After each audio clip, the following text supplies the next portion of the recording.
Good morning, ladies and gentlemen.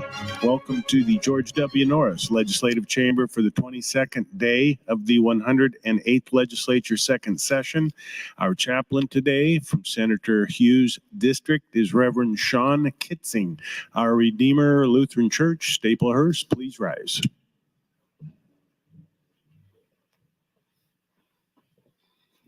Let us pray. Gracious Heavenly Father, we give you thanks and praise this day for the good government that we celebrate here in the state of Nebraska. Be with and bless all of our state senators as they make those decisions to make this state a better place for all. And also this day, we want to give thanks to you and ask you to bless the families of all of these senators as they reconvene this Monday. Many are leaving home for the week, and bless them, and let us all thank them for the sacrifices that they give for the good of our government here in the state. As we pray this all in your name, amen. I recognize Senator McDonald for the Pledge of Allegiance. Good morning. Will everyone please join me in the pledge? I pledge allegiance to the flag of the United States of America and to the republic for which it stands, one nation, under God, indivisible, for liberty and justice for all. Thank you. I call to order the 22nd day of the 108th Legislature, second session. Senators, please record your presence. Roll call.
Mr. Clerk, please record.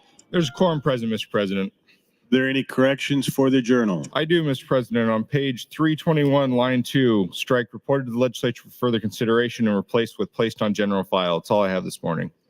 Thank you. Are there any messages, reports, or announcements? There are, Mr. President. The Revenue Committee reports favorably on the gubernatorial appointment of Stephen Keatle to the Tax Equalization and Review Commission. Additionally, amendment to be printed, Senator Aguilar to LB 51. That's all I have this time. Thank you. While the legislature is in session and capable of transacting business, I propose to sign and do hereby sign Legislative Resolution 288 and Legislative Resolution 289.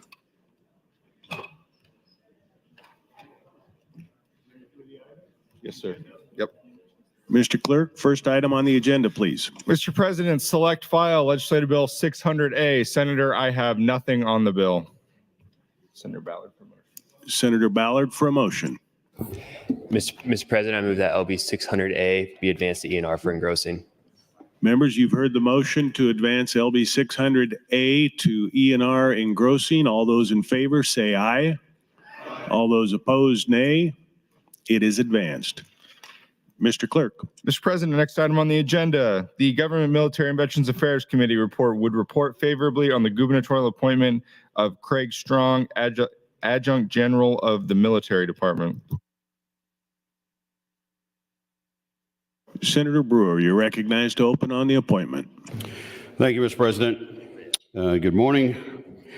The Government, Military, and Veterans Affairs Committee held an appointment confirmation hearing on Major General Craig Strong on 24 January. We had the chance to hear about Craig's impressive career.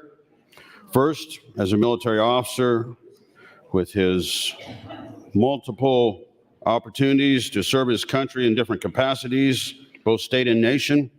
And secondly, about his ability and training as an attorney and his professional experience there.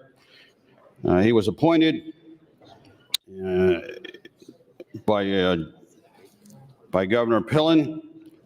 Most of the time when you're doing these confirmations, it's, I guess what you call most a ceremonial thing that you do. In this case with Craig, I was blessed to work with Craig about 25 years ago when he was a young lieutenant.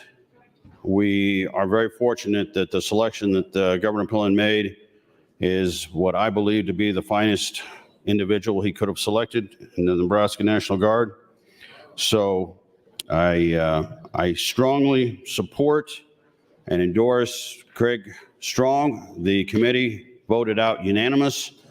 And with that, I would ask for your green vote in the confirmation of Major General Strong as the Adjutant General and the Director of NEMA. Thank you, Mr. President.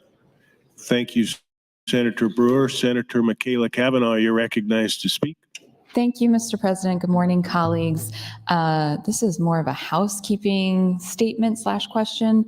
I believe last year we had this conversation about gubernatorial appointments and having a shared drive file so that we could all access them. And I don't know if that actually has happened yet.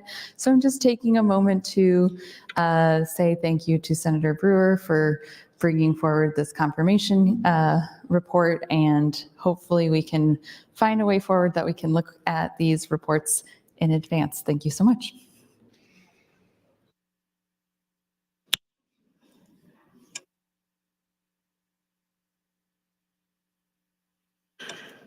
See no one else in the queue. Senator Brewer, you are recognized to close.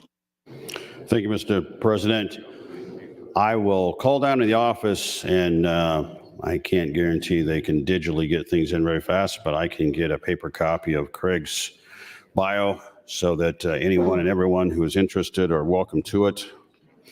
With that, again, I would ask for your green vote on the confirmation of Craig Strong as the Adjutant General for Nebraska. Thank you, Mr. President. Thank you, Senator Brewer. Members, the question is the adoption of the committee report from Government, Military, and Veterans Affairs Committee. All those in favor vote aye. All those opposed vote nay.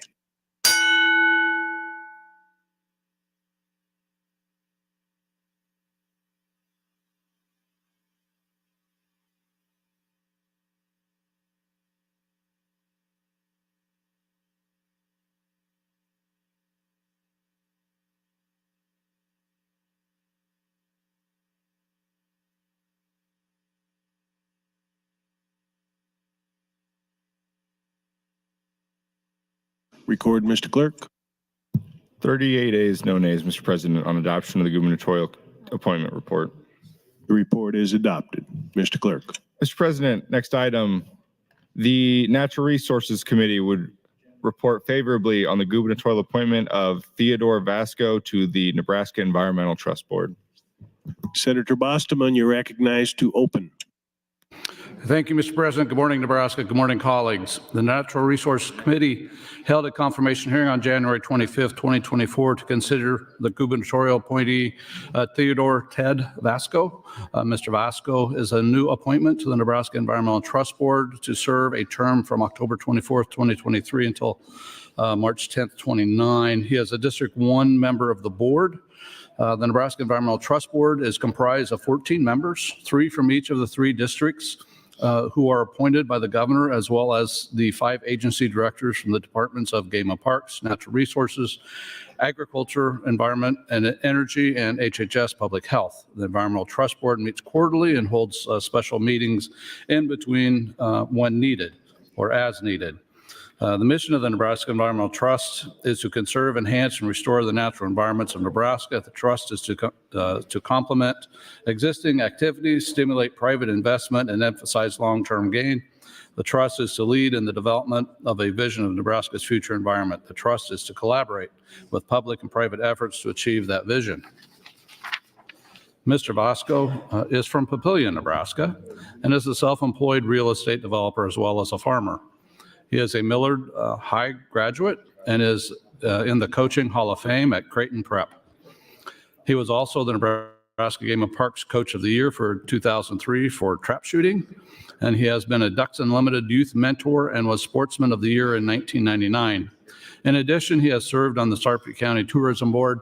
We had a very lively, enjoyable conversation with Mr. Vasco. Several of us did have connections with him, especially through the Trap League. With that, he appeared in person at the hearing, and committee voted 8-0 to advance his confirmation. Would ask your green vote, please. Thank you, Senator Bostoman. Senator Michaela Cavanaugh, you're recognized to speak. Thank you, Mr. President. Just an update. Can I be the chair of administrative updates? Is that a thing? Can we make that a thing? I love giving administrative updates. Okay, I knew we had this conversation last year, and colleagues, it's on the Uninet under applications at the top of the applications tab.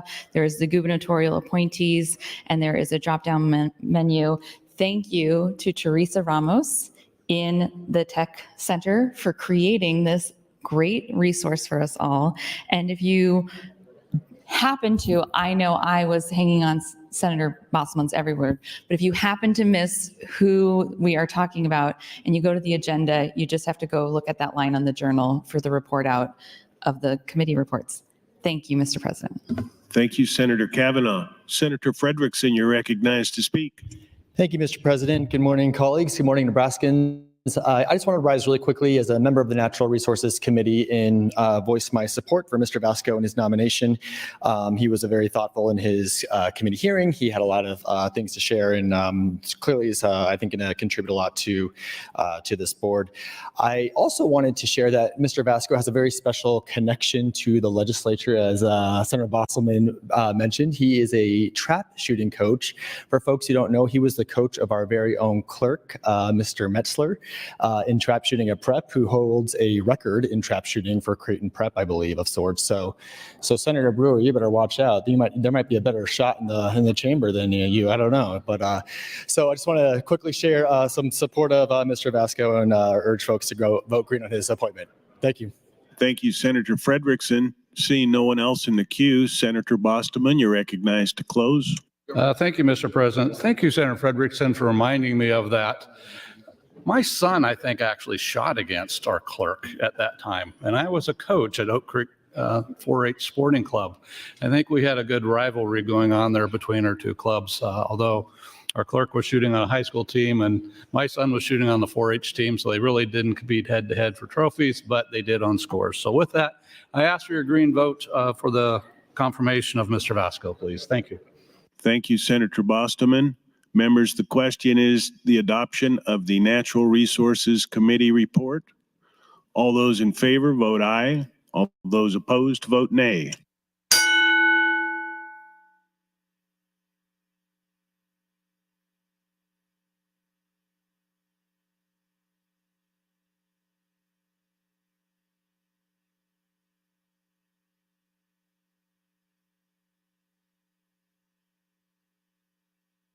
Record, Mr. Clerk. 38 ayes, no nays, Mr. President, on adoption of the committee report. Committee report is adopted. Mr. Clerk. Mr. President, next committee report from the Natural Resources Committee concerns the gubernatorial appointment of Eric Hansen to the Nebraska Environmental Trust Board. Senator Bostelman, you're recognized to open. Thank you, Mr. President. Again, the Natural Resource Committee held a confirmation here on January 25th, 2024 to consider gubernatorial appointee Eric Hansen. Mr. Hansen is a new appointment to the Nebraska Environmental Trust Board to serve a term from October 24th, 23 until March 10th, 29. He is a District 3 member of the board. As you remember, I just spoke, the Nebraska Environmental Trust Board is comprised of 14 members, 3 from each of the 3 districts, who are appointed by the governor, as well as the 5 agency directors from the Departments of Game and Parks, Natural Resources, Agriculture, Environment, Energy, and HHS Public Health. The Environmental Trust Board meets quarterly and holds special meetings in between when needed. The mission of the Nebraska Environmental Trust is to conserve, enhance, and restore the natural environments of Nebraska. The trust is to contemplate existing activities, can stimulate private investment, and emphasize long-term gain. The trust is to lead in the development of a vision of Nebraska's future environment. The trust is to collaborate with public and private efforts to achieve that vision. Mr. Hansen is a 5th-generation Sandhills rancher. Fifth generation Sandhills rancher from North Platte, Nebraska. He is married and his wife Jill have 4 daughters. He graduated from Nebraska Wesleyan University with a BA in business administration. In the past, he has served on the Twin Platte NRD Board of Directors. He is currently the vice chairman of the Sandhills Task Force, an organization that combines private and public conservation groups with ranchers to cost share on a wide variety of projects that benefit natural resources and profitable ranching. He is also currently the chair of the Nebraska Cattlemen Natural Resources and Environment Committee, as well as serving on the Executive and Finance Committee. He appeared in person at the hearing, and the committee voted 7-0-1 with one present not voting to advance his confirmation. With that, I would ask for your green vote on the confirmation of Mr. Hansen. Thank you. Thank you, Senator Bostoman. Senator John Kavanaugh, you're recognized to speak. Thank you, Mr. President. Thank you, Chairman Bosselman, for your work on the committee and on these introductions. I just wanted to rise. I voted for the previous confirmation, and I did appreciate the fun facts that we learned about the clerk through that. And I was the one present not voting on Mr. Hansen. I just felt I needed to explain that vote. I just was in another committee introducing a bill, and so I wasn't there to hear Mr. Hansen. And if folks remember, I've got kind of an avid interest in the environmental trust and have been very active in those confirmations. I did look at Mr. Hansen's biography, and it all looks good to me. It looks like he will be a good member of the Environmental Trust. I did reach out to him because I just wanted to make sure before I voted for somebody that I had an opportunity to speak with them. We haven't yet connected, but I just wanted to make sure that when you look at the report and you see that there's one not voting, that it's not a signal that there's anything wrong with Mr. Hansen. It was just that I wasn't there to be able to, I guess, telegraph to all of you what I really think about it. So that's the reason I was not voting. I think he at this point would encourage your green vote on Mr. Hansen. And again, I do appreciate the work of the Natural Resources Committee. Thank you, Mr. President. Thank you, Senator Kavanaugh. Seeing no one in the queue, Senator Bostoman, you're recognized to close. Thank you. Again, I would just encourage you to green vote on the confirmation of Mr. Hansen. He is a fifth-generation rancher, and the Sandhills in Nebraska is dedicated to the Sandhills and the preservation of those lands, and he's been working very hard to do that. So your green vote on the confirmation of Mr. Hansen would be appreciated. Thank you. Thank you, Senator Bostoman. Members, the question is the adoption of the Natural Resources Committee report. All those in favor, vote aye. All those opposed, vote nay.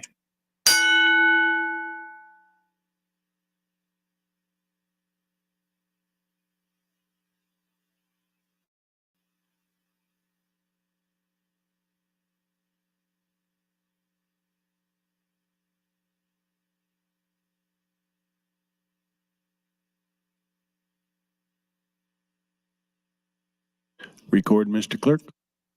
35 ayes, no nays, Mr. President, on adoption of the committee report. Committee report is adopted. Mr. Clerk. Mr. President, next item, a committee report from the Revenue Committee concerning the gubernatorial appointment of James R. Cam as Tax Commissioner, the Department of Revenue. Senator Linehan, you're recognized to open. Thank you, Mr. President, and good morning, colleagues. James R. Cam has extensive history in Nebraska financial services industry. He's interim vice president for business and finance at the University of Nebraska at Omaha from November 21 through May 22nd. Assistant vice chancellor for business and finance at UNO from July 19th through the fall of 2023. Senior vice president of First West Rose Bank in Omaha from August 10th through July 19th. Skilled financial professional with experience in both private and public sectors. He's effective communicator and a strong listener. Mr. Cam has also been very involved in his community, including Omaha and in Columbus, Huntington Park Homeowners Association, Teammates Mentoring Program, St. Patrick's Church Elkhorn, Nebraska Bankers Association, Boys Town High School Athletic Booster, Q's School System Corporate Campaign, City of Columbus Business Improvement District, Columbus Area Chamber of Commerce, Committee Member Retail Development Committee, Rotary in Columbus, St. Isidore's Church in Columbus, Completely Kids Omaha. I would ask for your green vote for James R. Cam to be tax commissioner. Thank you. Thank you, Senator Linehan.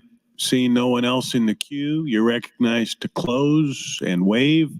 Members, the question is the adoption of the Revenue Committee report. All those in favor, vote aye. All those opposed, vote nay.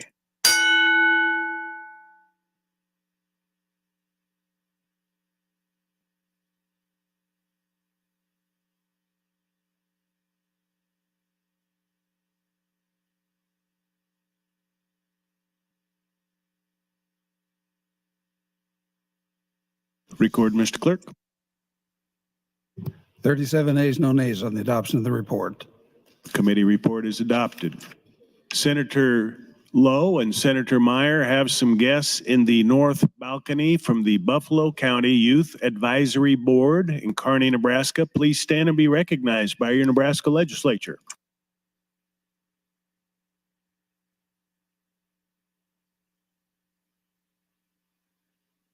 Senator Hughes would like to recognize Dr. Pat Hotovy as the Physician of the Day from York. Please stand and be recognized by your Nebraska Legislature. Mr. Clerk, for the agenda. Mr. President, the next bill is Legislative Bill 287, offered by Senator Brewer. It's a bill for an act related to the Joint Public Agency Act, Section 132508, to prohibit new joint public agencies as prescribed, to repeal original sections. The bill was introduced last year. It was referred to the Government, Military, and Veterans Affairs Committee. That committee placed the bill on general file with committee amendments.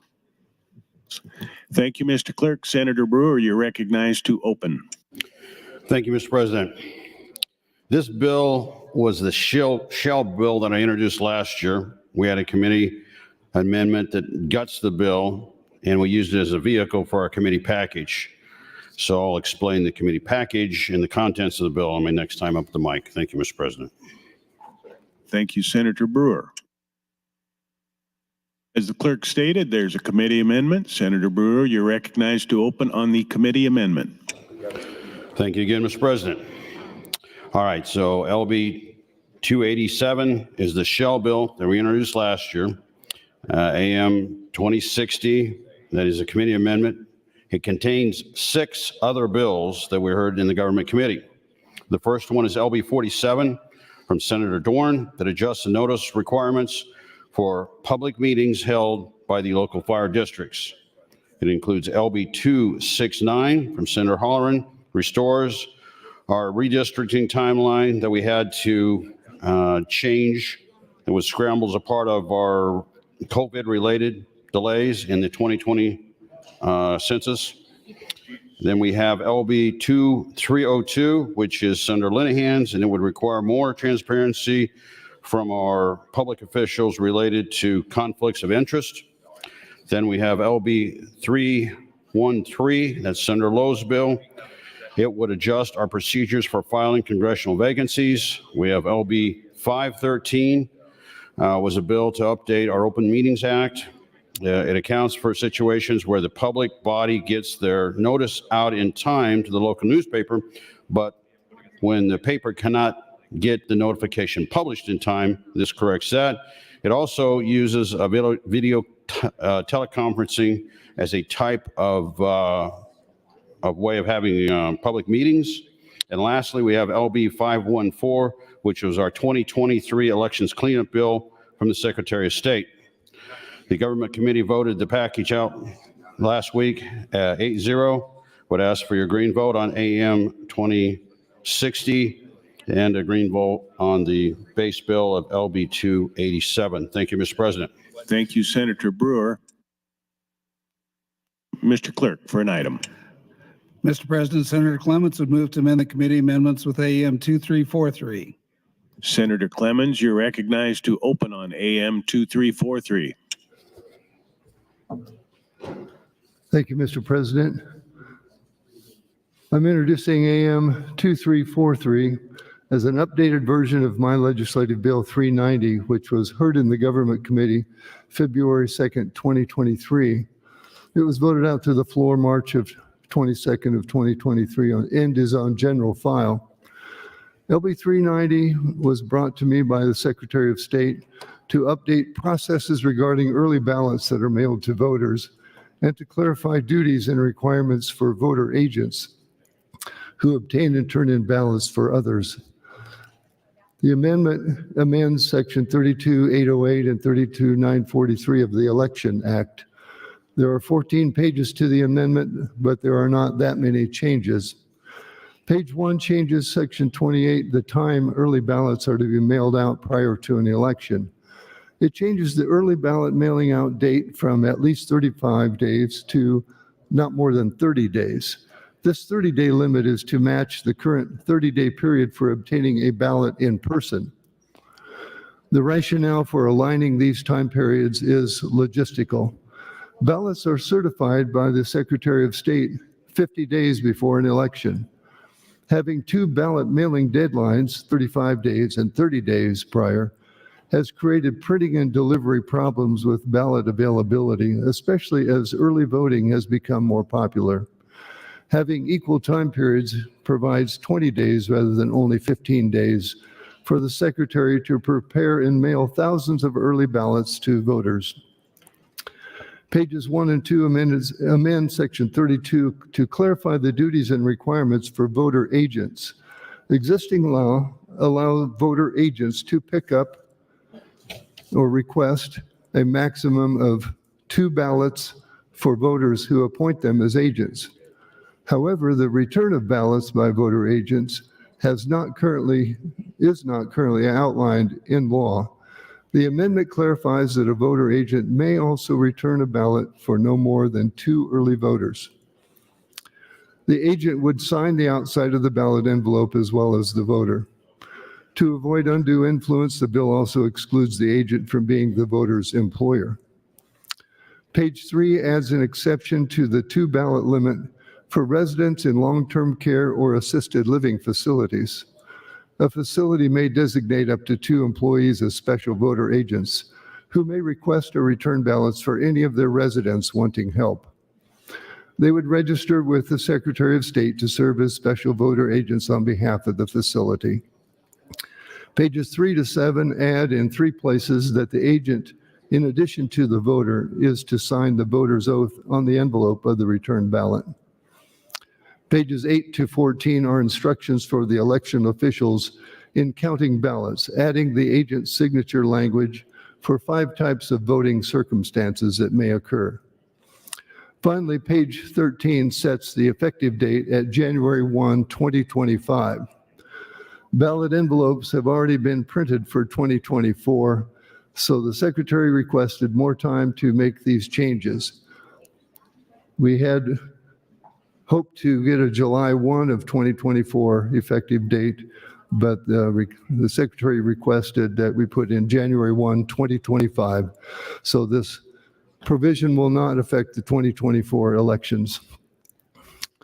I thank you for your consideration of this amendment. I ask for your green vote on AM 2343. Thank you, Mr. President. Thank you, Senator Clemens. Senator Lowe, you're recognized to speak. Thank you, Lieutenant Governor. Last year, I introduced LB 313 on behalf of the Secretary of State's office. This bill was requested because of the odd sequence of events that saw our state needing to run a special election for a House member and having an appointment to the U.S. Senate in the same year. It became clear to the Secretary of State's election division that our statutes dealing with both those selections of law were inadequate. LB 313 makes it clear that a House special election must take place between 75 and 90 days after a vacancy becomes official. Current law simply says within 90 days. It also clarifies that the special election has to take place on a Tuesday. It requires that a candidate running in a special election must have their certificate and fees paid at least 67 days prior to the election. LB 313 also addresses the timeline for determining how long an appointed senator will serve before having to run for an election. Previous language mentioned a vacancy occurring 60 days before the general election, while new language specifies August 1st before the general election as a new deadline. It also clarifies the election time if a Senate seat becomes open in a period where there is not an upcoming statewide general election or the appointment happens before August 1st in a general election year. There was no opposition to this bill at the hearing. I want to thank Chairman Brewer and the rest of the Government Affairs Committee for including LB 313 in this package. Thank you, Lieutenant Governor. Thank you, Senator Lowe. Senator Brewer, you're recognized to speak. Thank you, Mr. President. Well, Ed, I do not oppose the contents of AM 2043. Everyone should understand this, that I considered it an unfriendly amendment simply because my mission as the chair of the government committee is to figure out how to get this bill that includes 5 other senators' bills, plus the elections cleanup bill, through this body. And even though the concept, I understand of what Senator Clements wants to do here, I believe it endangers our ability to have a government cleanup bill. We did not have one last year. I do not want to see us lose the opportunity to have one this year. So I do consider this an unfriendly bill, and I do not support it. Thank you, Mr. President. Thank you, Senator Brewer. Senator Dorn, you're recognized to speak. Thank you. Thank you, Mr. Lieutenant Governor. I too want to thank Senator Brewer and the committee for amending LB 47 into LB 287. Under current statute 84-1411, a public body or advisory committee must give public notice of the time and the place of each meeting in a newspaper of general circulation within the public body's jurisdiction. In 2022, LB 148 permitted a city of the second class or a village to either publish such notice or post a written notice in 3 conspicuous public place in such city or village.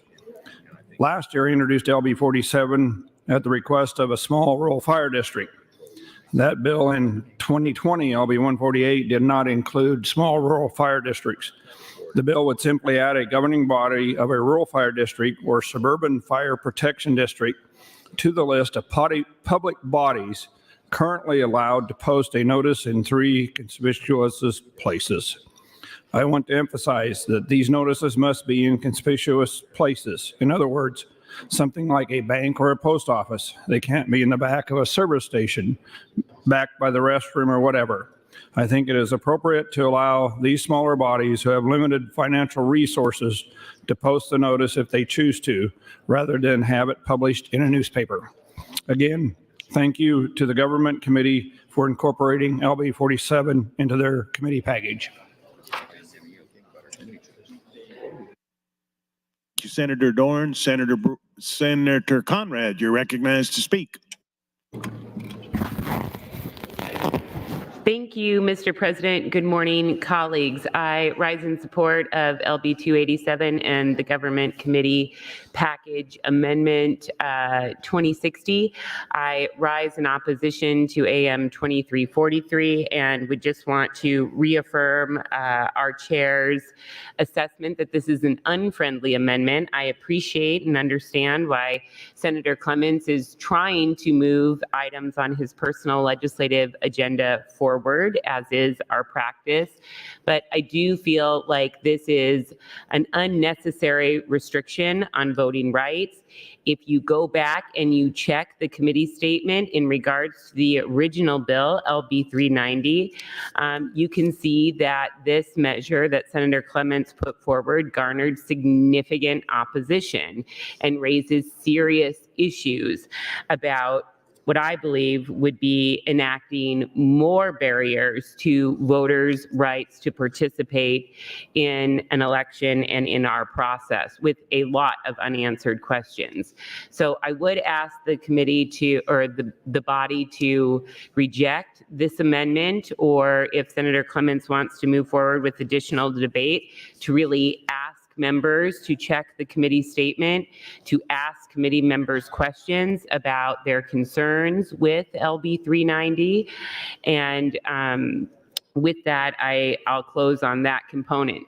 The other thing that I did want to lift in regards to LB 287 and the government committee amendment itself is that I have been working in good faith with the Secretary of State's office, committee counsel, Chairman Brewer, and other members of the committee to address certain components of the legislation regarding electioneering, to make sure that we have appropriate agreed upon definitions and that we don't have unintended consequences in terms of potential prohibited activities for related to electioneering to spark criminal penalties.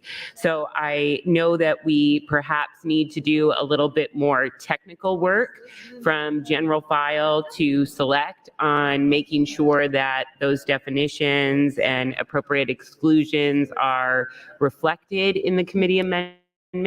And I think that we can definitely do that. I have trust in all of the stakeholders that are working on that measure, and just wanted to note it for the record in case you see changes in regards to electioneering components in between general and select, because we're going to continue to refine those components. Thank you, Mr. President.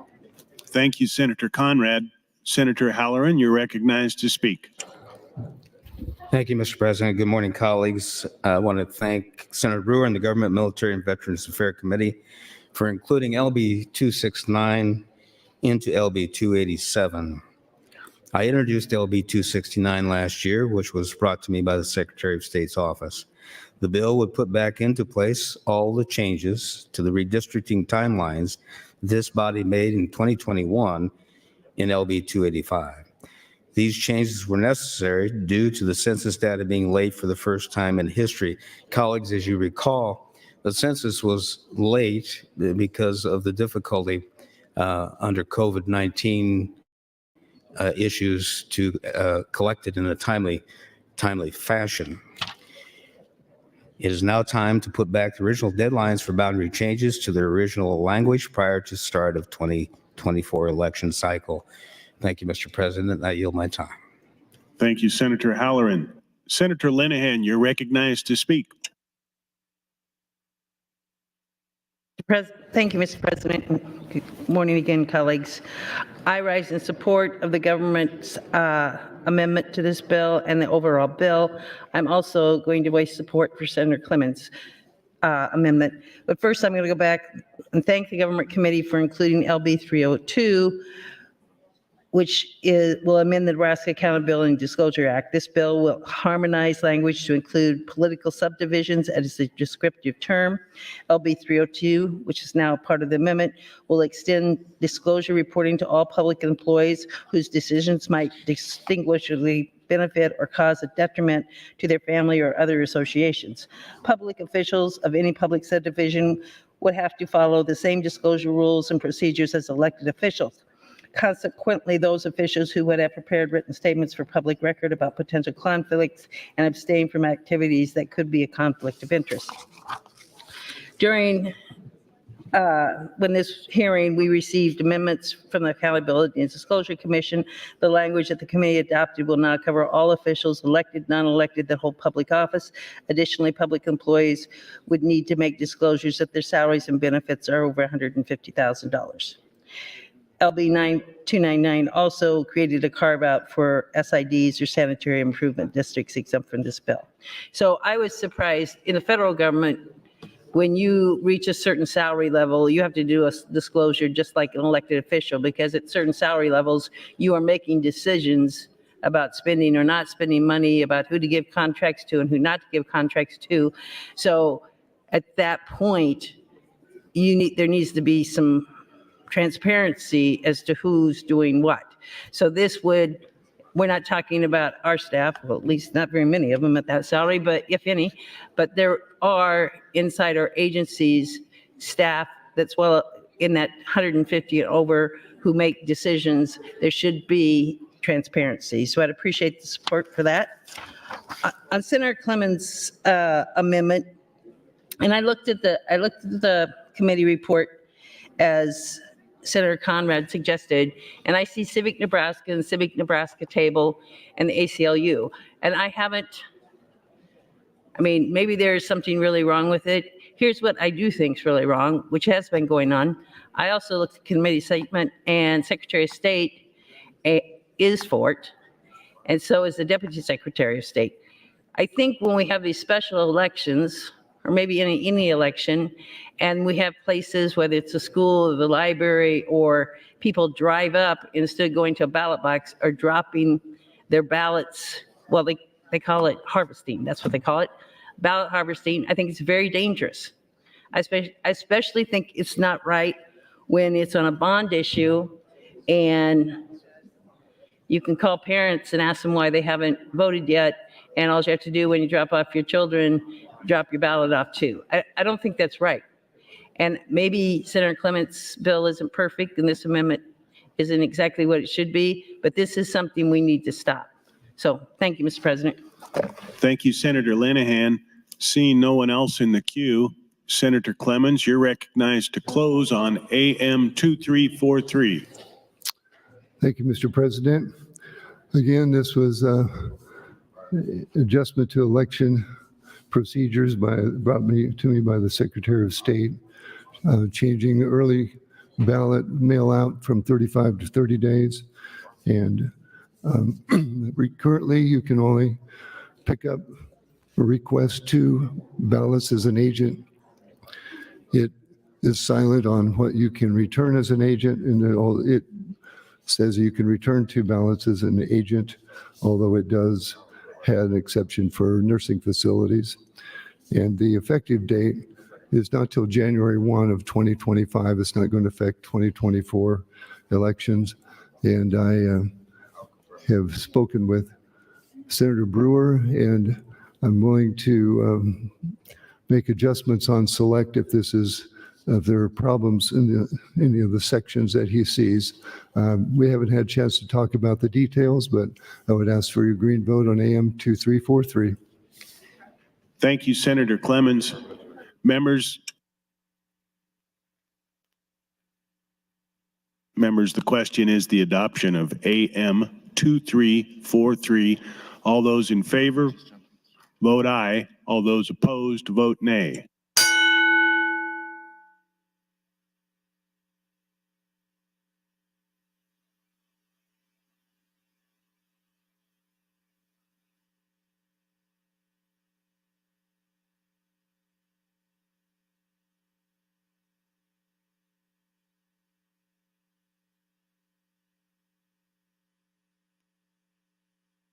There's been a request to place the House under call.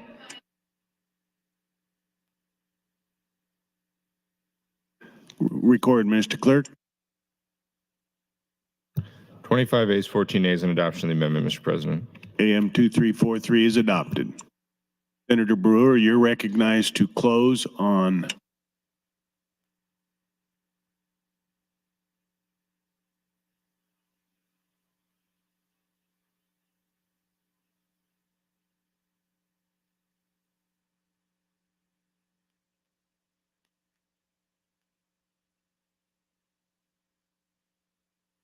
Mr. Clerk for motions. Mr. President, Senator Wayne would move to reconsider the vote just taken on AM 2343. Senator Wayne, you're recognized to open on your motion.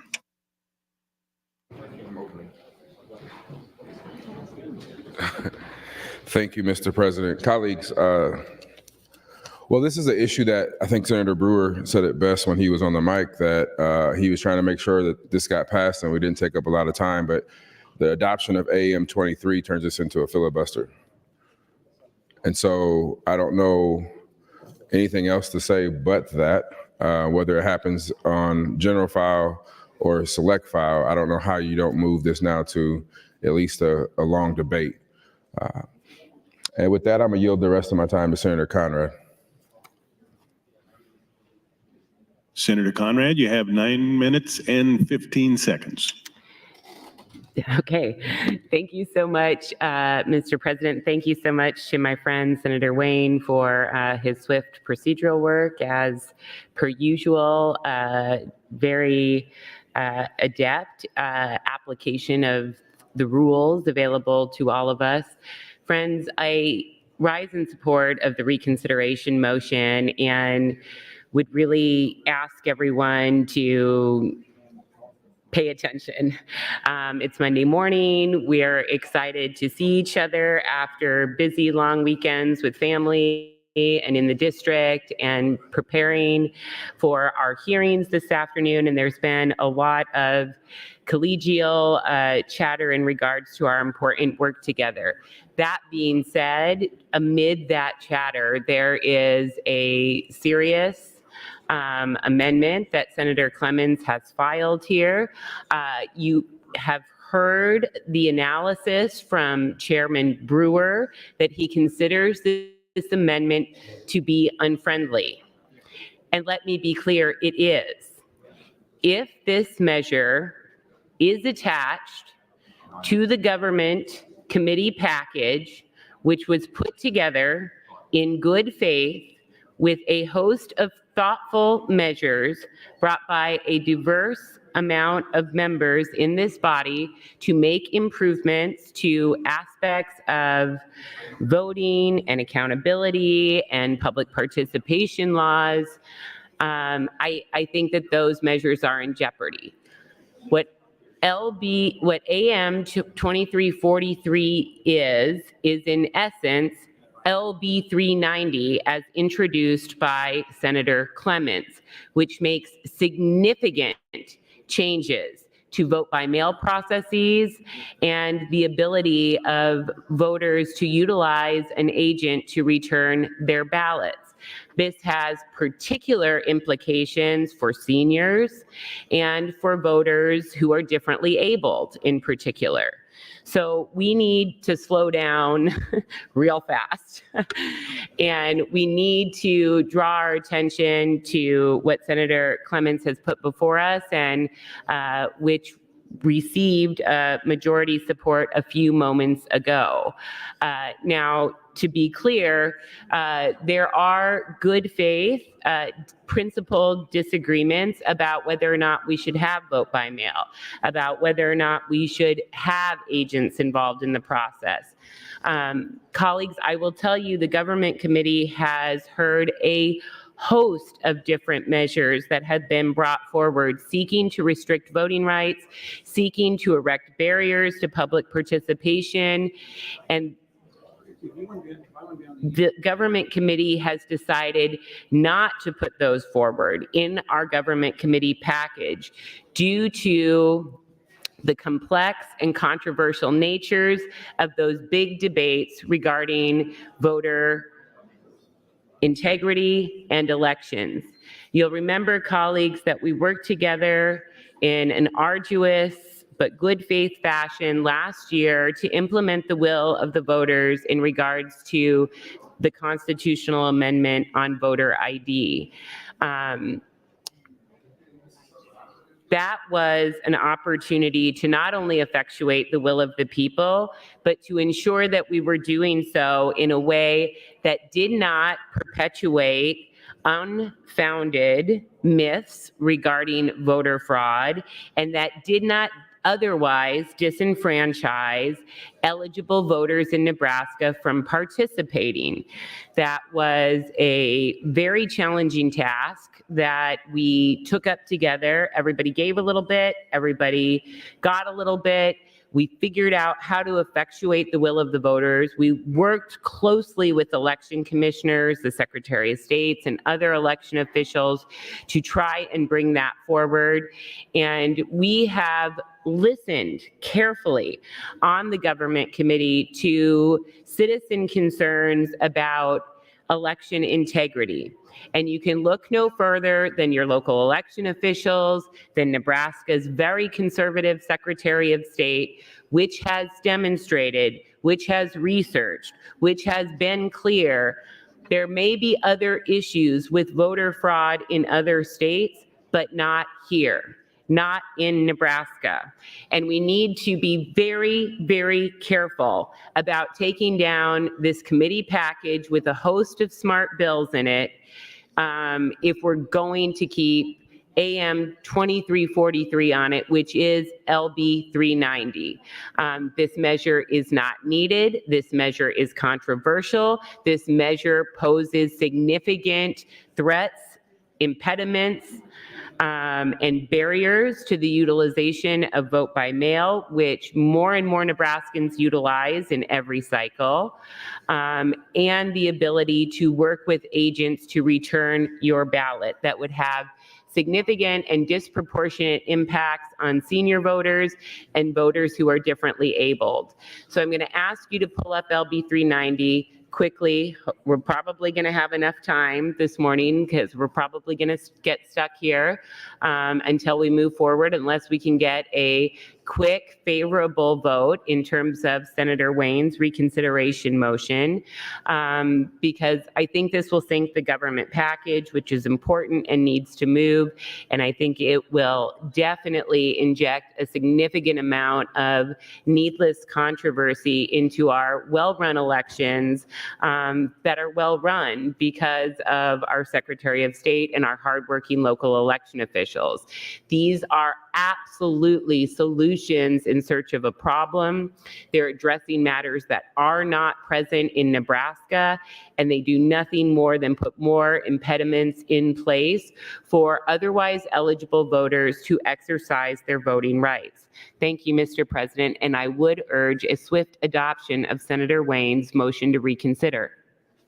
Thank you, Senator Conrad, and you are next in the queue. And wave. Senator Brandt has some guests in the north balcony. Groundwork, Nebraska Cooperative Council, 10 in total. Please stand and be recognized by your Nebraska Legislature.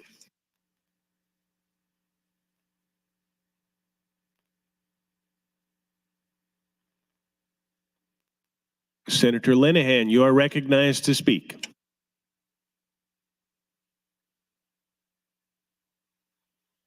Thank you, Mr. President. I've talked to Chairman Clemens, and I don't ever want to irritate Chairman Brewer, so I guess I am going to support Senator Wayne's amendment. But I don't think this subject should drop. Again, I went back and looked at the committee amendment that's part of Senator Clemens' amendment here, and I agree that 35 days is too long for mail-in ballots. 30 days is long enough. We now have elections that go over a month, and they're exhausting, and I don't think they're really that productive. And I definitely want to say this. I am not for this because I think we have voter fraud in Nebraska, or that I don't think our Secretary of State and his team is not incredibly competent. I've never bought into that. But do I think that 35 days is too long? Yes. Do I think ballot harvesting, and it happens, guys, I've seen it with schools, with ballot issues, where they call the parents or send out emails to bring your ballot to school. It's not okay. It's not fraud. It's just, it doesn't protect people to be able to make their decisions on their own in the privacy of their home or at the ballot box.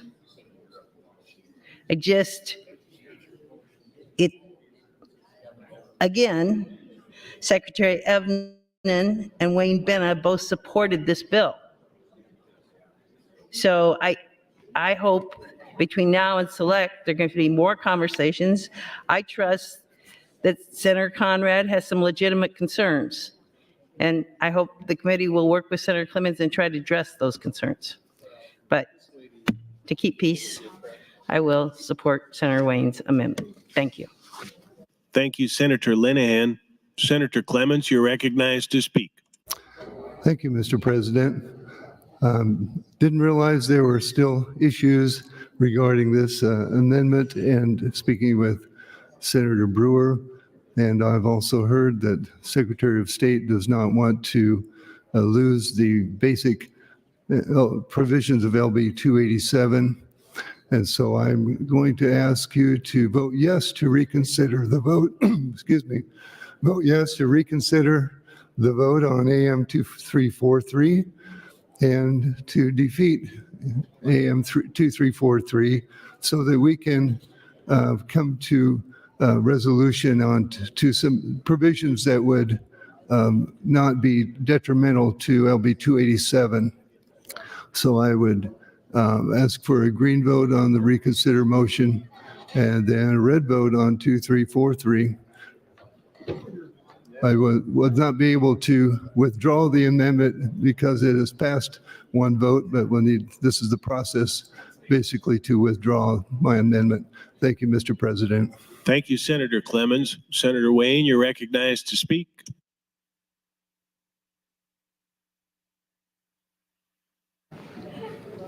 I'll wave. We're going to do the trust fall and see how this plays out. And so I'm closing my eyes and I'm leaning back. Senator Wayne, you're recognized to close on the motion to reconsider. I'll repeat again, we're working on the trust fall. But no, colleagues, here's what I generally think. When you have big issues like this, those big issues should stand alone and we should talk about that issue.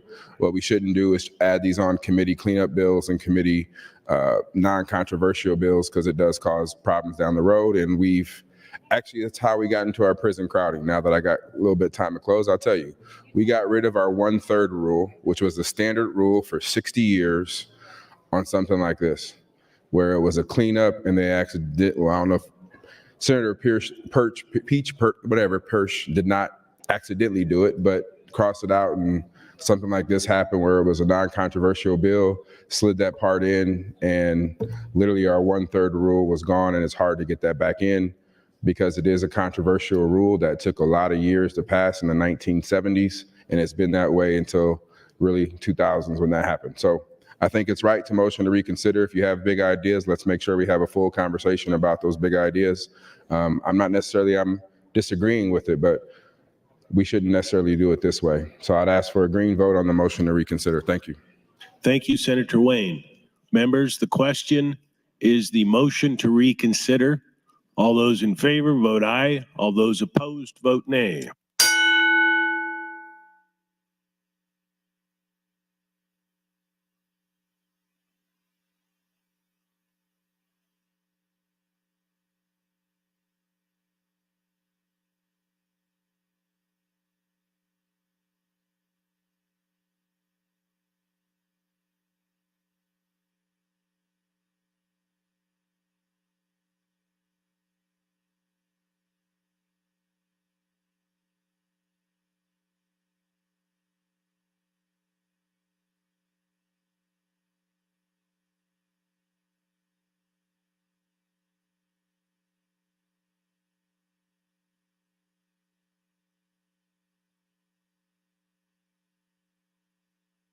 Record, Mr. Clerk. 41 ayes, 5 nays on the reconsideration motion. The motion is adopted. Mr. President, Senator Clements would offer AM 2343. Senator Clemens, you're recognized to speak. Mr. President, thank you. I withdraw AM 2343. Thank you. Without objection, so ordered.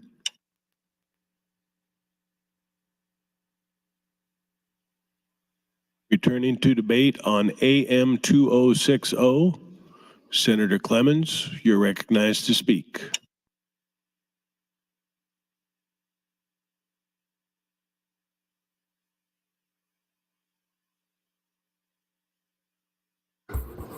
I waive. Seeing no one else in the queue, Senator Brewer, you're recognized to close on AM 2060. Thank you, Mr. President. All right, quick refresher. LB 289 is the shell bill that is used for the government priority bill. Within the government priority bill is LB 47, Senator Dorns, LB 269, Senator Hollerns, LB 2302, Senator Linehan's, LB 313, Senator Lowe's, and the elections cleanup bill being LB 514. Just as a parting thing, so you guys understand that have concerns and are interested in the subjects that were just discussed with Senator Clemens' bill, Senator Hansen has many of these in a bill coming up next week in the government committee in 1211. So I understand this is not an issue that we're not trying to work, but we're just trying to figure out what right looks like with it. So with that, I would ask for your support, your green vote on AM 2060 and also on the base bill LB 287. Thank you, sir. Thank you, Senator Brewer. You're recognized to close on the amendment. Members, the question is the adoption of AM 2060. All those in favor vote aye. All those opposed vote nay.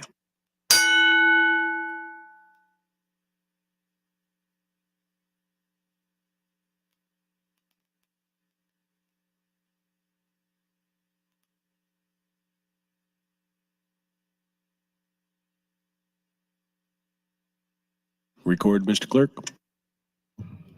44 ayes, no nays, Mr. President, on adoption of the committee amendment. AM 2060 is adopted.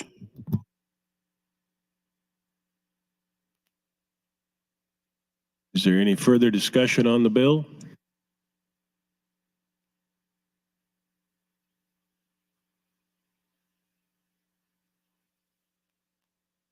Senator Brewer, you're recognized to close on the bill and waive. Members, the question is the advancement to E&R initial of LB 287. All those in favor vote aye. All those opposed vote nay.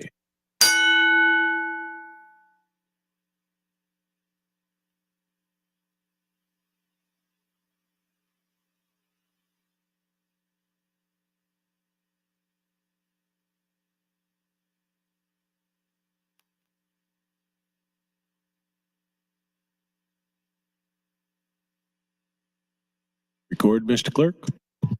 44 ayes, no nays, Mr. President, on advancement of the bill. LB 287 advances to E&R initial. Mr. Clerk, for items. Mr. President, notice committee hearings from the Education Committee, as well as the Government, Military, and Veterans Affairs Committee. New LR 297, introduced by Senator Merman. That'll be laid over. That's all I have this time, Mr. President. Next item, Mr. Clerk. Mr. President, returning to the agenda. Legislative Bill 143, introduced by Senator Conrad. It's a bill for an act relating to time. Provides for year-round daylight savings time as prescribed, harmonized provisions, and repeals the original section. Bill is read for the first time on January 6th of last year and referred to the Government, Military, and Veterans Affairs Committee. That committee placed the bill on general file. Mr. President, when the legislature left the bill, pending was the bill itself as well as an amendment from Senator Erdman, FA 207. Senator Conrad, you're recognized for a 1-minute refresh on the bill. Good. Thank you so much, Mr. President. And just briefly, colleagues, and I'll punch in again here, but this is a measure I picked up from Senator Breezy. It would allow for Nebraska to follow a gradual process as envisioned and allowed under federal law to petition for change from the practice wherein we change our clocks twice a year to move to daylight saving time year-round upon the approval of 4 adjacent states and the federal government. Senator Erdman has filed an amendment to do another thing allowable under federal law, and that would be to move to standard time immediately, as our sister states in Arizona and Hawaii do. Thank you, Mr. President. Thank you, Senator Conrad. Senator Erdman, you're recognized for a 1-minute refresh. Thank you, Lieutenant Governor. Good morning. Senator Conrad fairly stated what we're trying to do here. It's quite obvious that changing our clocks twice a year is detrimental to people's health, and it takes a while to adjust to that, even if you do. And so what my amendment does is stay on standard time year-round, and that's basically the sum of what I'm trying to accomplish. Thank you. Thank you, Senator Erdman. Senator Erdman, you're recognized to speak. Thank you again, Mr. President. Last week, we had an opportunity to talk about standard time as being the permanent time. We had comments made about the states around us that have already selected to stay on daylight savings time. We have one adjustment that they're trying to make in the state of Wyoming. The state of Wyoming did approve daylight savings time as their permanent time, And they are in the process of repealing that and going back to standard time. So the only state around us, if they accomplish that task, will be Colorado. And as has been stated several times on this floor, that can never happen until Congress makes that designation. And I want to draw your attention to something about that. In 1973, Congress adopted daylight savings time as the time that would remain year-round. Early in 1974, they repealed that. They seen the negatives of going to daylight savings time year-round, and they repealed it in 1974. So if history has anything to do with it, Congress in the near future, or even in the far distant future, will not approve daylight savings time.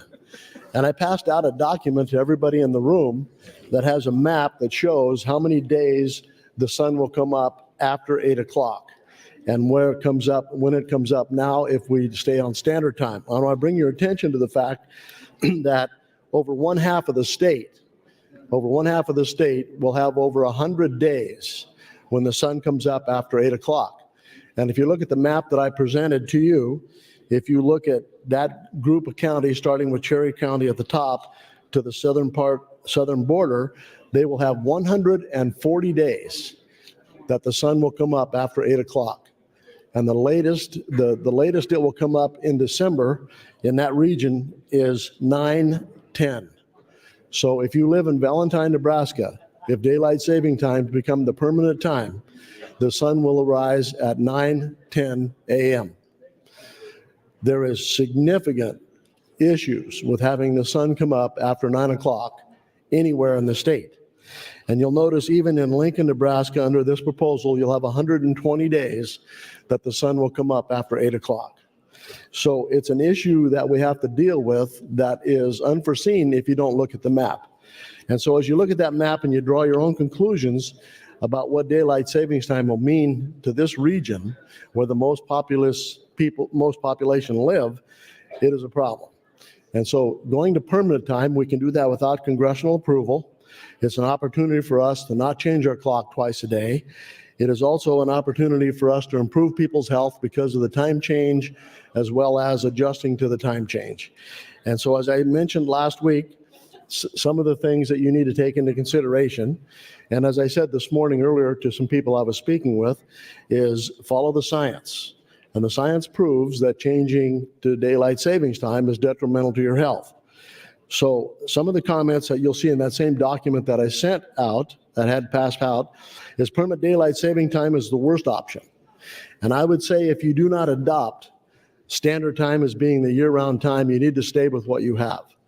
Because if you don't stay with the current system where we fall back into standard time in the wintertime, you're going to have that darkness as I described earlier. But permanent daylight saving time is the worst option of all. And so as we move forward, you need to make a decision about what's best for people's health, what people have requested. And I understand that the recreational people are very upset about going to standard time year-round. But that is the opportunity that we find ourselves in. We can make this decision today. We don't have to have any approval from the government, and we can go to standard time. And Wyoming will be, if that passes in Wyoming, they'll be on the same time we are. So I seen an article written by how many times you have to change your clock after we change to standard time and say Colorado just goes to mountain time or to daylight savings time. And I don't think it makes any difference when you're going for the 150 or 200 miles across the state from the standard time to mountain time, that it'll make a difference how many times you have to change your clock. People understand, they'll get used to it, and they'll understand that the time is what it is. And I thought that was an interesting article that Senator John Kavanaugh passed out this morning about who described or discovered or set in place the time zones we have, and it was the railroad. So I would ask for your green vote for once and for all not to have to change our clocks twice a year. Thank you. Thank you, Senator Erdman. Senator Conrad, you're recognized to speak. Thank you so much, Mr. President, and thanks to my friend Senator Erdman for his thoughtful explanation of his amendment.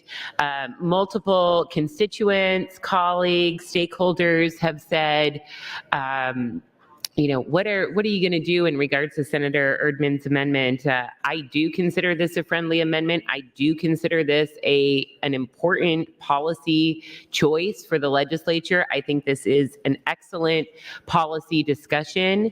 And to be clear, the reason I was always such an enthusiastic supporter of Senator Breezy's measure and then an enthusiastic co-sponsor of his measure before I picked it up after he was appointed state treasurer is because when you look at the polling, when you talk to your neighbors, well north of 60% of Americans are tired of changing our clocks twice a year.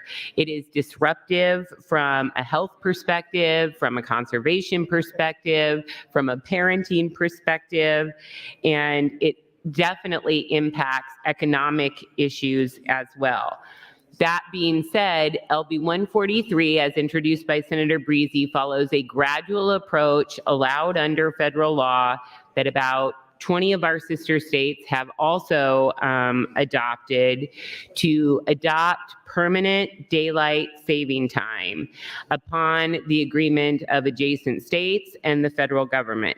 Also allowable under federal law, as evidenced in Senator Erdman's amendment, is for states to make an immediate change to standard time, as is in place in Hawaii and in Arizona.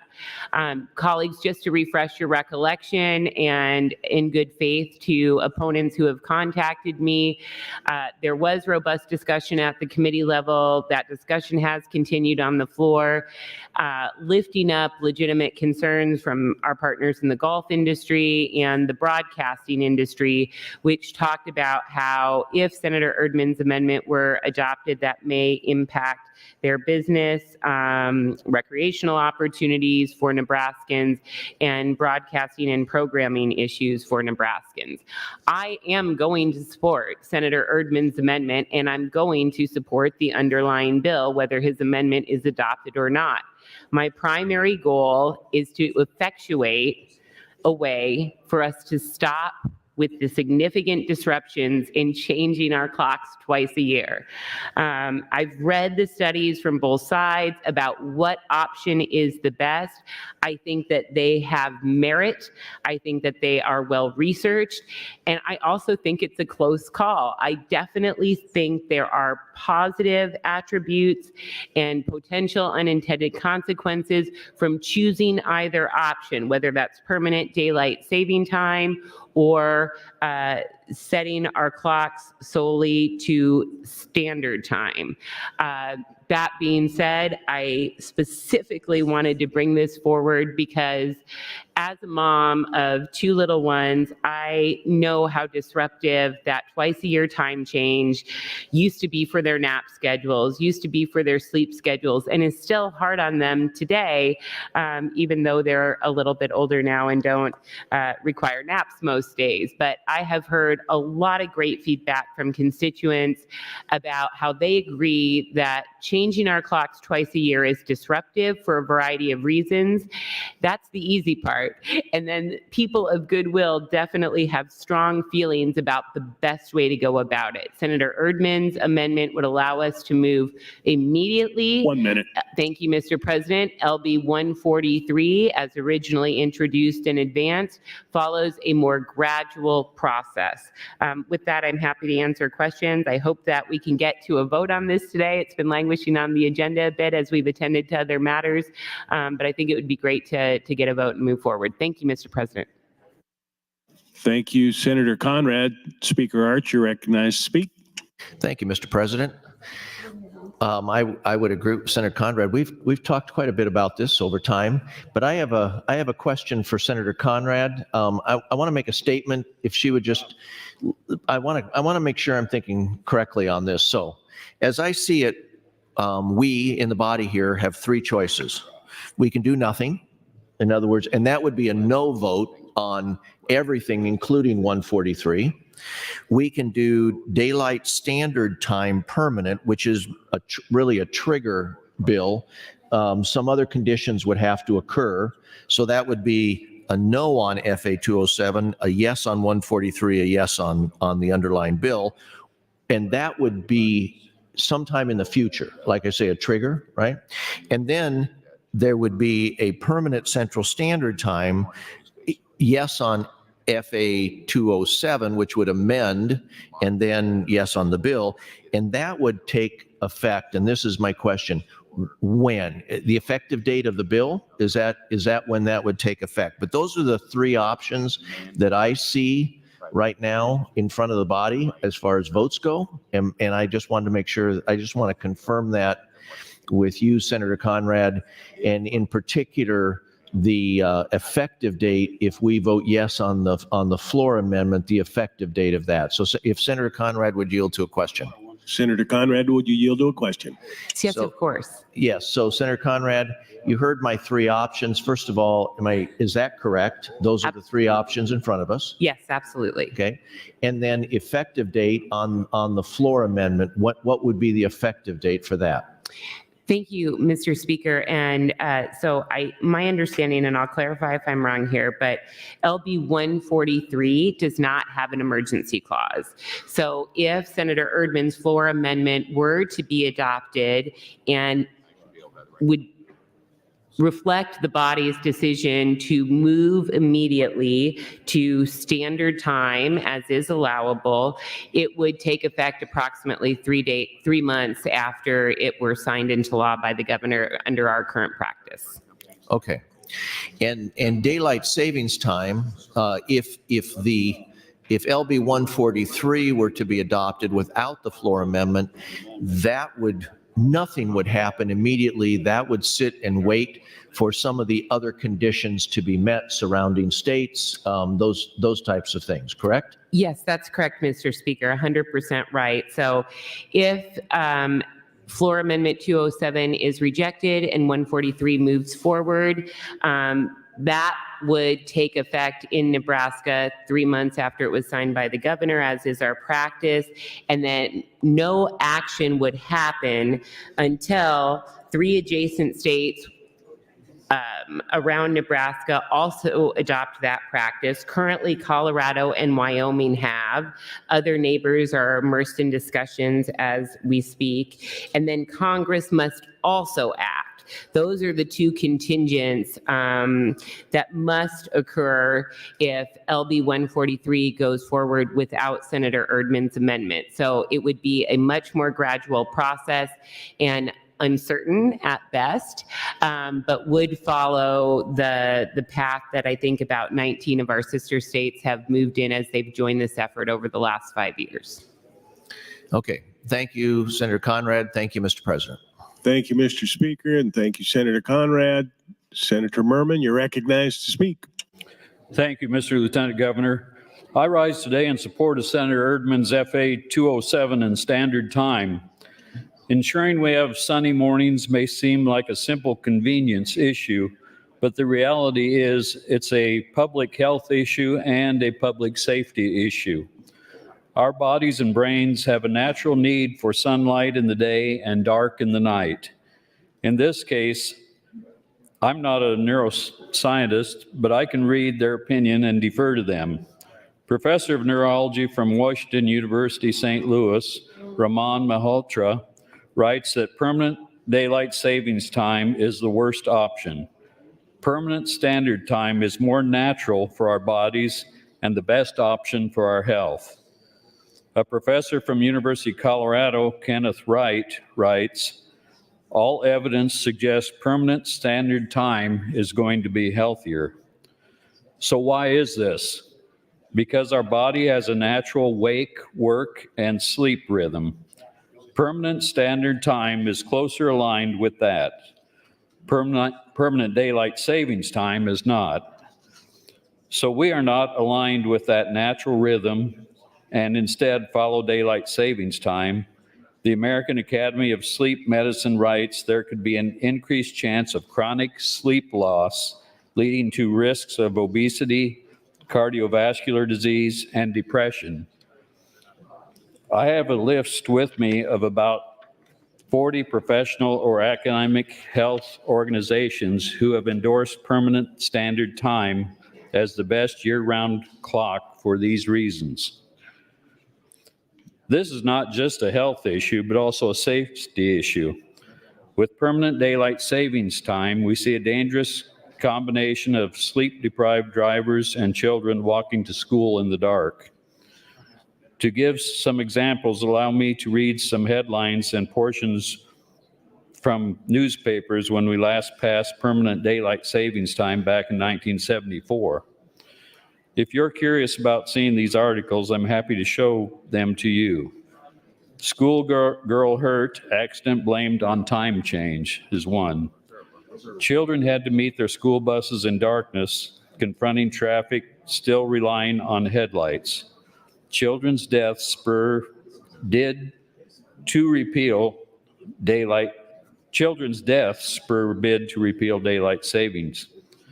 A girl 6 critically injured in accident. School children exposed to danger is another headline.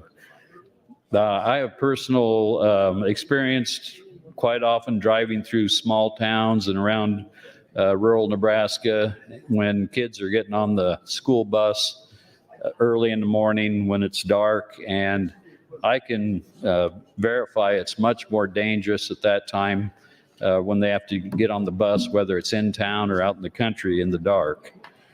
And if there's even just a little bit of daylight, it makes it much safer. Don't take my word for it. Let's see what the Academy of Sleep Medicine says. Standard time ensures more light and promotes safety in the morning. For morning commuters and children heading off to school, dark mornings caused by permanent daylight savings time pose numerous safety concerns. More darkness during early morning commutes may also contribute to an increased risk of traffic fatalities. I appreciate Senator Conrad's comment that changing the clock is a big issue also, but we got to follow what health and safety experts say, and that's the reason I have strong support for permanent standard time. Thank you, Mr. Lieutenant Governor. More so, we can learn the past and look to why, when Congress did pass permanent daylight savings time, we quickly got rid of it, as Senator Erdman mentioned. For these reasons, I believe Senator Erdman's FA 207 is the best way to approach this issue. And I yield back my time. Thank you. Thank you, Senator Merman. Senator Jacobson, you're recognized to speak.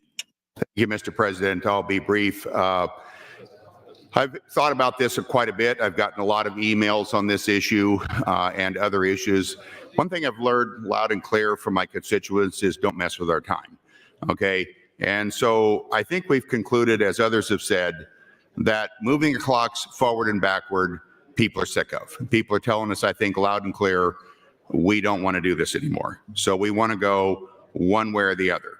And I think we've learned, and I think Senator Erdman has outlined it very well, as has Senator Conrad, who brought a bill that was basically going to make permanent daylight savings times, and decided what the worst part of this is, as I think has been articulated, is we don't want to keep moving our clocks back and forth. So let's pick one and go with it. And I think it's the right move forward to adopt FA 207 and then pass the bill 143. We're done moving our clocks. We're on standard time now. We would just stay there. Living where I do in North Platte, I can tell you that I'm pretty close to the Mountain Time standard time zone change. Part of my district's in Mountain Time, part of my district's in Central Time. That's messing things up enough. Let's don't be moving the clocks around too. So I'm going to support FA 207 and also LB 143. Thank you, Mr. President. Thank you, Senator Jacobson. Senator Albright, you're recognized to speak. Thank you, Mr. President.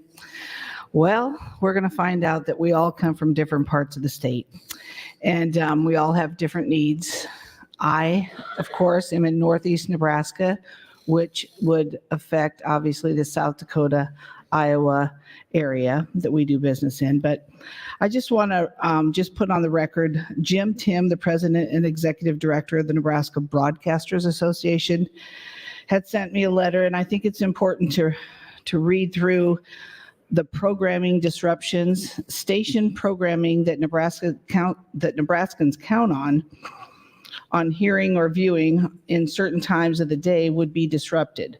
Further, many of the Nebraska radio and TV stations are relied upon for news, weather, and information by commuters and other residents of bordering states. Permanent standard time would negatively impact citizens, businesses, and stations in communities such as Omaha, Scotts Bluff, Falls City, Superior, McCook, Chadron, and Valentine, to name a few.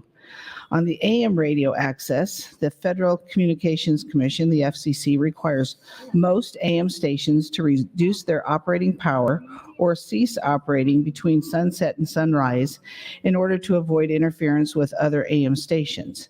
Permanent standard time would reduce their broadcast reach in the winter months, leaving people without news and programming that they count on, while causing stations to lose operating revenue that they need to keep them in business. And on the TV broadcast schedules, their risk of FCC fines. Operating on clocks different from our neighboring states would impact the broadcast times of live sporting events, and live telecast. Further, TV stations programming may comply with FCC rules for the time a program is permitted to be on the air in one state, but could violate the safe harbor rules in another. Panhandle residents who receive TV newscasts from Denver stations would have to wait an hour later to see them. The Nebraska Broadcast Association Board of Directors understands that people are tired of changing their clocks twice a year for a number of reasons, but LB 143 will achieve that goal without significantly disrupting the service and information that people count on from Nebraska's local radio and TV stations. So he's asking, please vote no on the permanent standard time. And then I also had a letter from Wayne, Nebraska, David Kelly, the owner of the KTCH and KCTY stations. He said he understands that the legislature is looking to adopt permanent standard time for Nebraska. While the twice-a-year time change is inconvenient to many, the proposal of LB 143 will create an even more chaos by establishing Nebraska as an island. This move will especially be inconvenient for us here in the Northeast Nebraska, given the close connections with the Sioux City area and access to commerce in South Dakota and Iowa. Appreciate your understanding of how this will affect the constituents. So I personally don't have an issue with the changing of the times. We have all 4 different seasons. I do care a lot about the children, but you either put the kids to bed earlier or later, and it lasts for 2 or 3 days. It's not a big deal to me, but I'm just in favor of keeping it the way it is. Thank you, Mr. President. Thank you, Senator Albright. Senator Clemens, you're recognized to speak. Thank you, Mr. President. I've been surprised with the number of people that say it's so hard to change the clock back and forth twice a year. I did appreciate Senator Erdman's handout on the third page, talking about why the permanent daylight savings time was repealed from 1974. Because of children's lives being taken by sleep-deprived drivers driving in the dark. The bottom right-hand panel talks about most work in school starts at 8 a.m. and at 8 a.m. daylight savings time, January 16th in Omaha is dark. But with standard time, 8 a.m. in Omaha is daylight. And also, I do appreciate daylight savings time in the summertime. My family does outdoor activities then, and I would prefer the system that we currently have. So I'm going to vote no on the FA 207 and then no on LB 143. I prefer to leave things the way they are. We've been doing it this way 50 years now, I believe, roughly. And I think it's been a good system, and so I'm asking your red vote on FA 207 and red on LB 143. Thank you, Mr. President. Thank you, Senator Clement. Senator Lippincott announces a guest under the north balcony, Courtney Brandis from Central City, Nebraska. Please stand and be recognized by your Nebraska Legislature.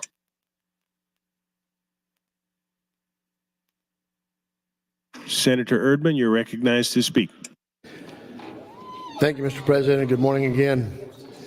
As I listened to the discussion this morning and the reasons that people have for one time or another, it is quite obvious that we're divided on this question. If you believe that if 143 passes without my amendment, that it's going to mean something, you're totally wrong. It means nothing. It's the same as doing absolutely nothing. And I'll tell you why that is.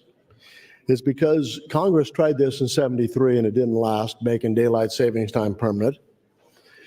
And if you just think about it for a moment, if we have to have 3 other states adopt daylight saving time as a permanent time, and then Congress has to approve that, do you think Congress is going to approve 3 states in the central part of the United States and 3 states in the West, like Washington, Oregon, Idaho, and then 3 states in the East, or 5 states here?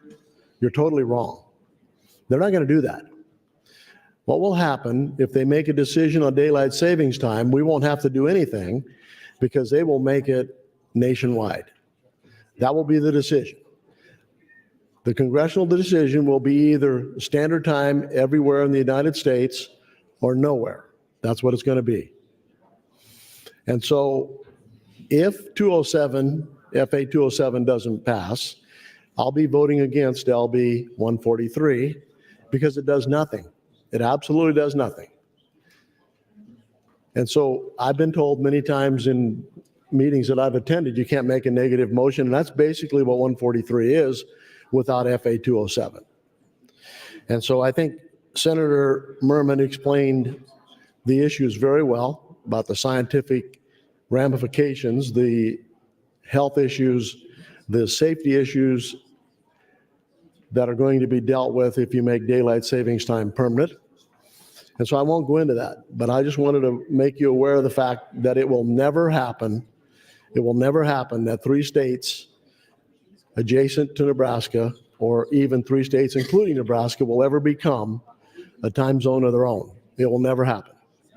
So just let it be known, if you don't pass FA 207, you just will not vote for 143 because it doesn't mean anything, because the same thing happens if you don't pass 143 as we currently have. What we currently have is better. Changing our clock twice a year is better than 143 having permanent daylight savings time. That's plain and simple, straight up truth. So if you haven't looked at that map that I sent out and you hadn't looked at what Senator Clements alluded to at the bottom of page 2, please do that. And I full well know that probably no discussion we can have on this floor of the legislature is going to change anybody's mind. But we go through this process every time thinking it possibly can. And maybe there's a rare occasion, maybe this will be the time that it does change someone's mind. But anyway, vote green on FA 207. If it doesn't pass, vote no on 143. Thank you. Thank you, Senator Erdman. Senator Wayne, you're recognized to speak. Thank you, Mr. President. And at this time, I'll yield Senator Erdman my time. Senator Erdman, you have 4 minutes, 50 seconds.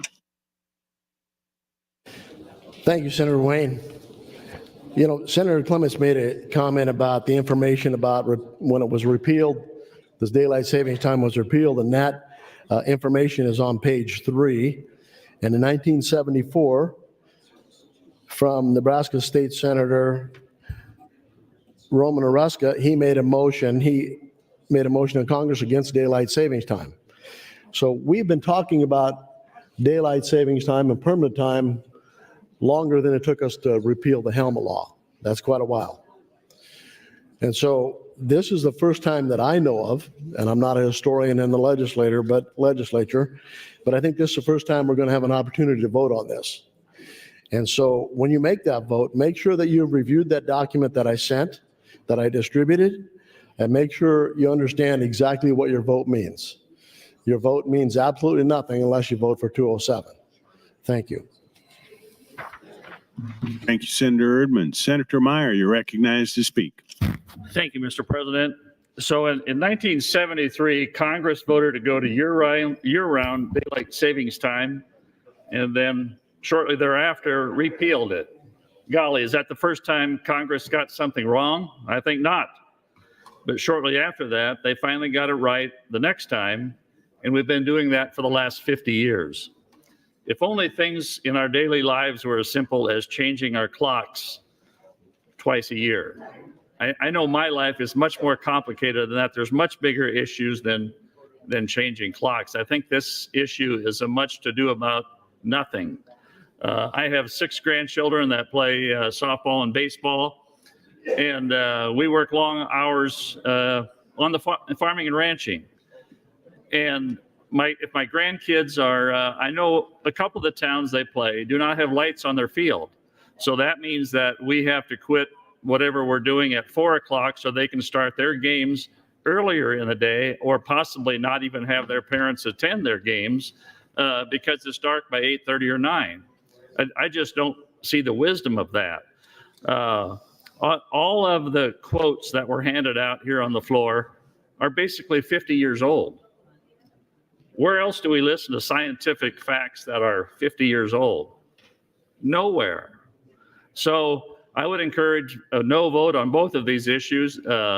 As a new state senator, I guess I'm somewhat disappointed that we're spending this much time on something that is so, I'll say, trivial, because I asked my family doctor, is this something that we should be concerned about psychologically or physically? And he said, absolutely not. For normal people, this makes absolutely no difference. The recreation industry, which I think is strong, I think rural Nebraska relies on competition between towns with their children and in all of the sports. And I think following the time regimen we have now just fits very, very well. With the change twice a year, my grandkids get on the school bus when it's light, and they get off when it's light.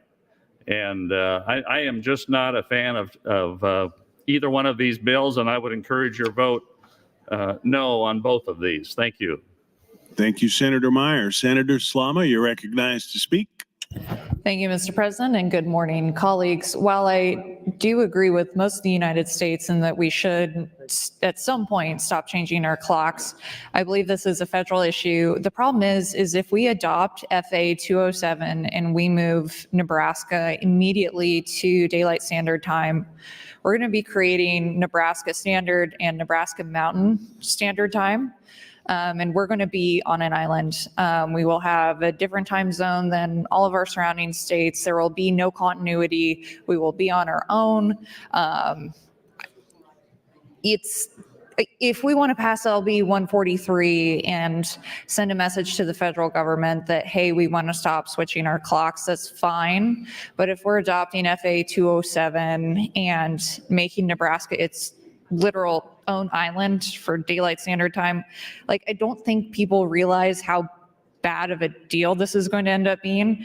Like, Nebraska will be on its own in terms of where our clocks are for certain periods of the year. So I rise wholeheartedly opposed as respectfully as I can be to FA 207. I'm lukewarm on LB 143. I agree with Senator Meyer in that we should be getting to some more important issues than something that's going to be taken care of on a federal level. Thank you, Mr. President. Thank you, Senator Slama. Senator Mosier, you're recognized to speak. Question.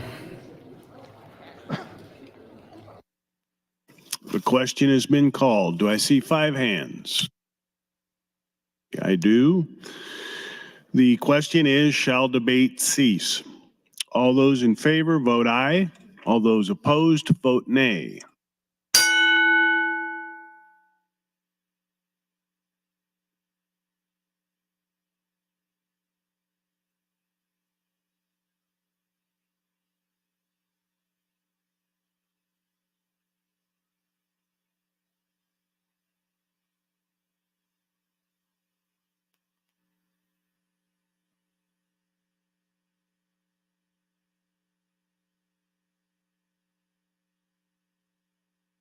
Record, Mr. Clerk.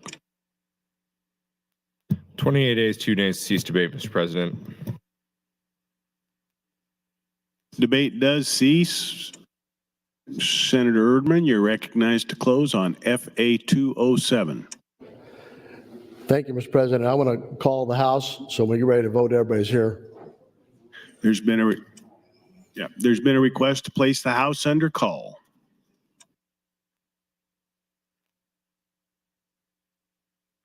The question is, shall the House go under call? All those in favor vote aye. All those opposed vote nay.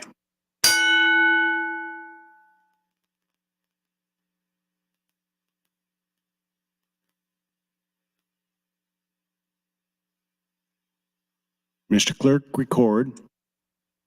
34 ayes, 1 nay, Mr. President, to place House under call. The House is under call. Senators, please record your presence. Those unexcused senators outside the chamber, please return to the chamber and record your presence. All unauthorized personnel, please leave the floor. The House is under call. Senator Erdman, you're recognized to continue your close. Thank you very much, Mr. President. I listened to Senator Slama's comment about we would be an outlier. As you all know, we make adjustments between general and select, and I understood and do understand what she says, that if we put this into effect immediately, it may have an adverse effect on those states that surround us. So it would be wise that after we advance FA 207 and 143, that we make an adjustment to make the date that it takes effect as to 25, in the spring of 25. So that would be my desire when we get this advance from general select, to make that adjustment instead of having it go into effect 3 months after the governor signs it into law. That would put us in a peculiar position. I get that. So vote for 207. We'll make an adjustment between general and select to address that issue, and we will then be the state, the only state in this region that will have at that time adopted permanent time as our standard time as our permanent time, except for Wyoming when they get theirs completed. So I ask you to vote green on FA 207. Thank you.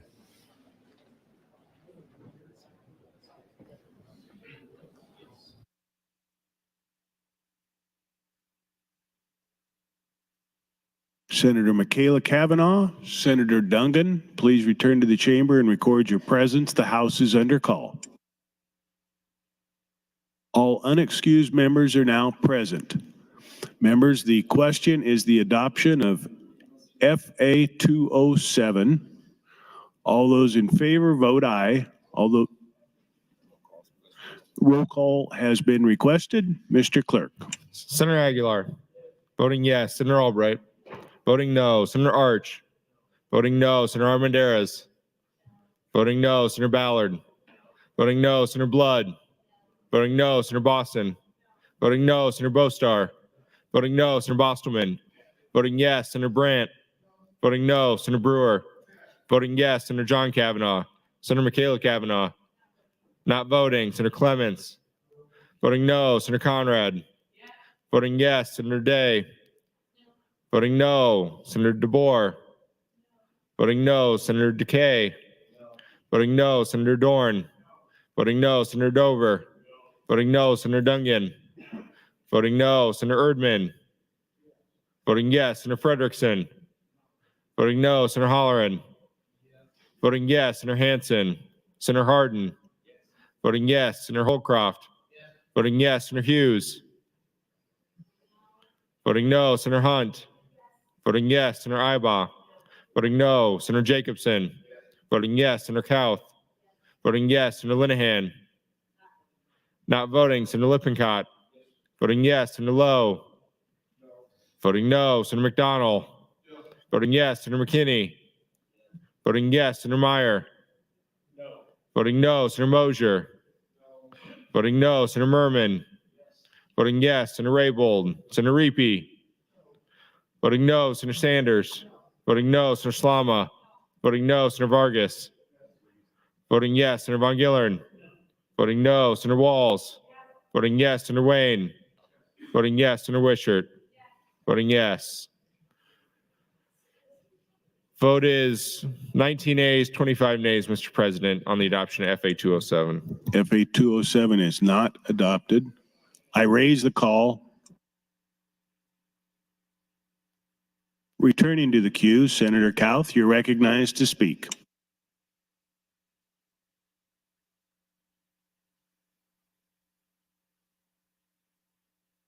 Seeing no one else, Senator Erdman, you're recognized to speak.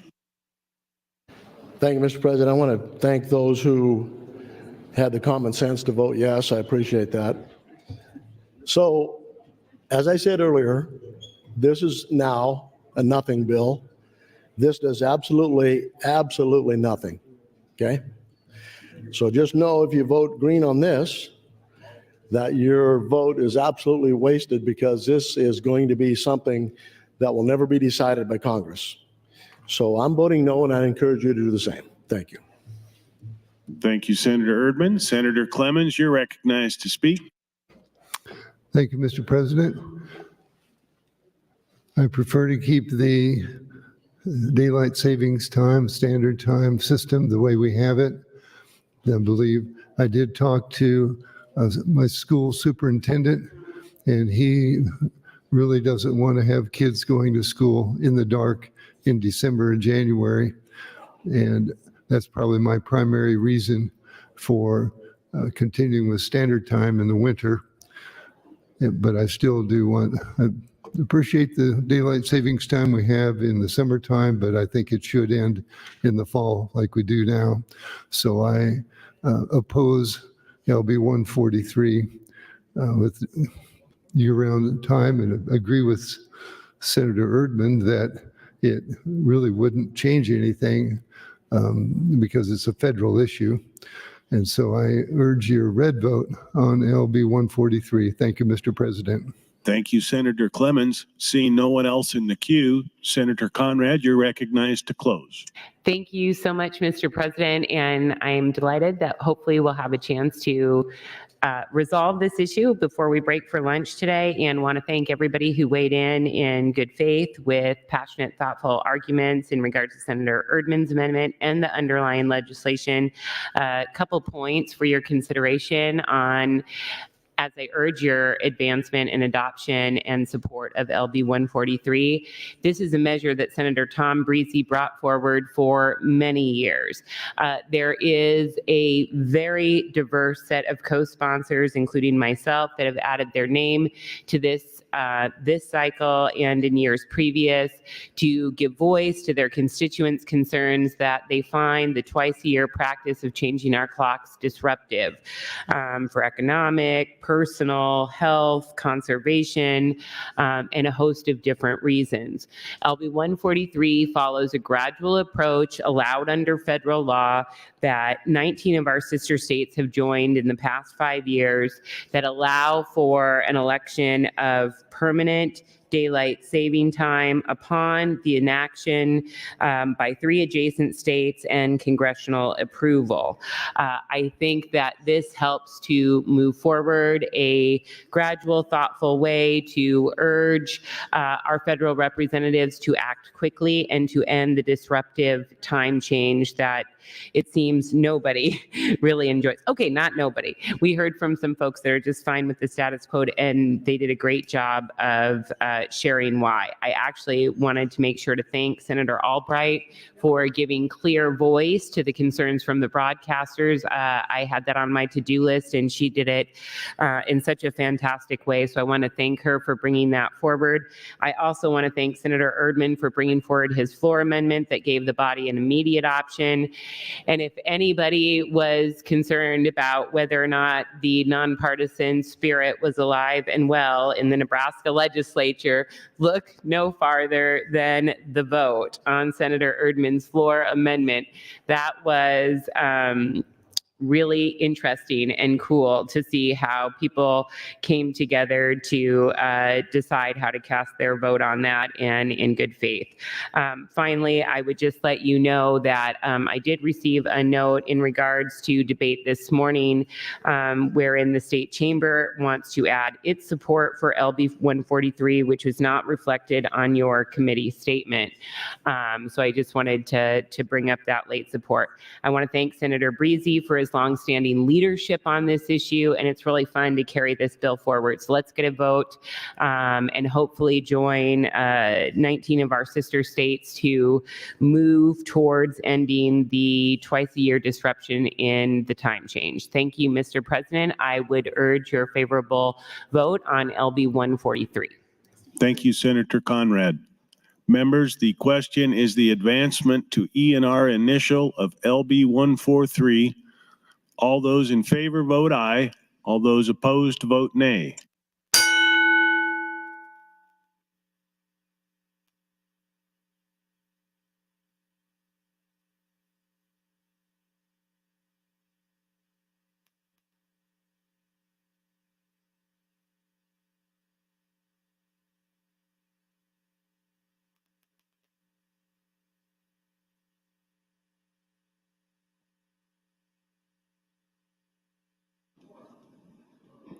Record, Mr. Clerk. 14 ayes, 15 nays, Mr. President, on advancement of the bill.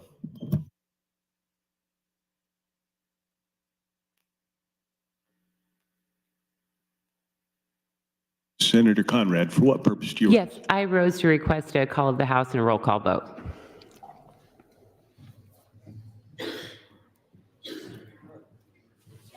Senator Conrad, the vote's already been called. I had six. Please approach, Senator Conrad.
The bill is advanced. Mr. Clerk, for items. Excuse me, the bill fails to advance. Mr. Clerk, for items. Mr. President, new LR 298 from Senator Arch. That will be referred. Communication from Speaker Arch pursuant to Rule 4, Section 8, referring LR 298 to the reference committee for proper reference. Name add Senator Lippincott, LB 16. Senator Lippincott also LB 188, 228, 230, 250, 853. Senator Dorn 910, Senator Vargas 913, Senator Hansen 1061, Senator Hardin 1087, Senator Holleran 1260. Finally, Mr. President, priority motion. Senator Brewer would move to adjourn the body until Tuesday, February 6, 2024 at 9:00 a.m.